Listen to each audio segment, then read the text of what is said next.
The untold horrors of the Ottoman Empire's male concubines.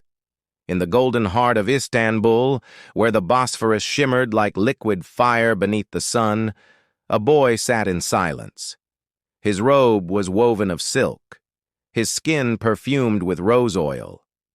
But his eyes told a different story. They were not the eyes of a child. They were the eyes of someone who had already lived 100 lifetimes of pain. He was no prince, no heir to the empire. He was property. Once his name was Yusuf ibn Ibrahim, a child of Granada, where orange blossoms perfumed the streets and laughter drifted through courtyards. His father was a wealthy silk merchant. His mother embroidered tapestries that shimmered like trapped sunlight. Yusuf's world had been filled with warmth, faith, and dreams. But history has a way of devouring children. When he was only 9, screams shattered his home. Ottoman soldiers stormed the streets, rounding up boys for the Sultan's collection. Yusuf was dragged away, his mother's cries echoing long after he could no longer see her.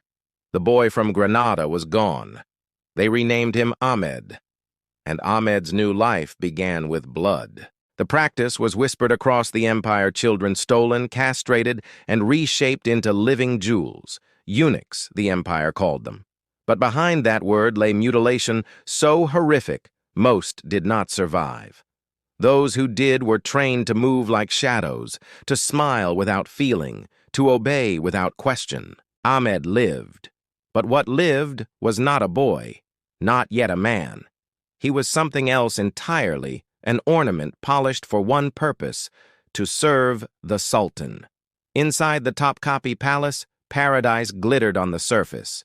Domes shone like gold coins.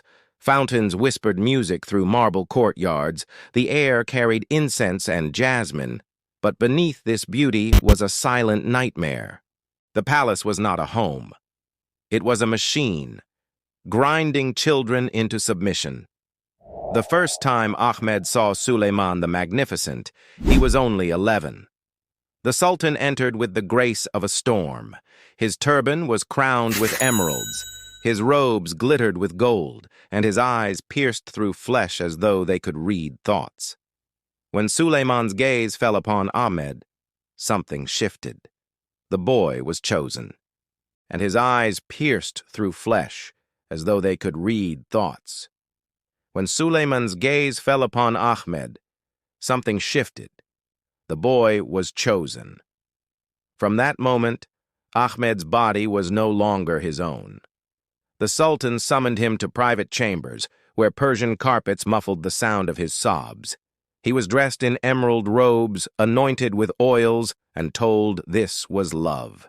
What followed cannot be described with words: only screams, only silence, only the breaking of something that should never have been broken. Night after night, Ahmed lived inside a gilded cage. By 15, he was admired for his beauty, praised for his intelligence, fluent in languages, and skilled in diplomacy. To the outside world, he looked like a favored courtier, but in truth, he was a prisoner in silks, bound by invisible chains. And he was not alone. The palace was full of boys like him. Boys from Bosnia, Albania, the Caucasus, North Africa, their real names forgotten. Their mothers' voices lost to the sea of time. Together they shared glances, whispered fragments of their pasts, small rebellions of memory. These were the only weapons they had. Ahmed's closest friend was Mehmed, a boy spared the Sultan's gaze but trapped in another way as a servant of the treasury. At night, they spoke of home, of freedom, of dreams that had no place inside marble walls. Mehmed whispered of escape, a ship, a way out, a chance, however impossible. For years, Ahmed resisted. He had no illusions left. He believed escape was death disguised as hope. But hope is infectious. And one night, when the palace feasted during Ramadan, Ahmed and Mehmed slipped through hidden tunnels. Dressed as merchants, jewels sewn into their robes, they ran toward the golden horn, toward freedom. But freedom has a price. They were betrayed. A merchant named Jacob sold them for pearls. Before they could reach the port, soldiers captured them. By dawn, they stood before the Sultan himself. Suleiman, wrapped in ceremonial robes, stared at Ahmed with eyes cold as steel. He asked one question. Did Ahmed hate him so much he would rather die than remain? For the first time, Ahmed lifted his head and spoke. In flawless Arabic, he said he did not hate the Sultan. He pitied him. Those words signed his death sentence. The Sultan ordered 3 days of torture. On the first day, Ahmed's fingernails were torn out. He screamed verses from the Quran his mother once sang, words twisted into agony. On the second day, his fingers were broken one by one. No screams, now only whispers of his true name, Yusuf, the name stolen from him. On that same day, Mehmed was executed before his eyes. Something inside Ahmed broke forever. On the third day, they prepared him for impalement. The Sultan himself approached, almost regretful. He asked why Ahmed would throw away everything for a dream of freedom. Barely conscious, Ahmed forced a smile. His final words were a whisper. Because I remembered I was once a child. At sunset, he died, 26 years old. 17 of those years stolen. 3 final days spent remembering his true self. His grave was left unmarked. Yet the boys of the palace, those who had watched his torture, placed a single stone.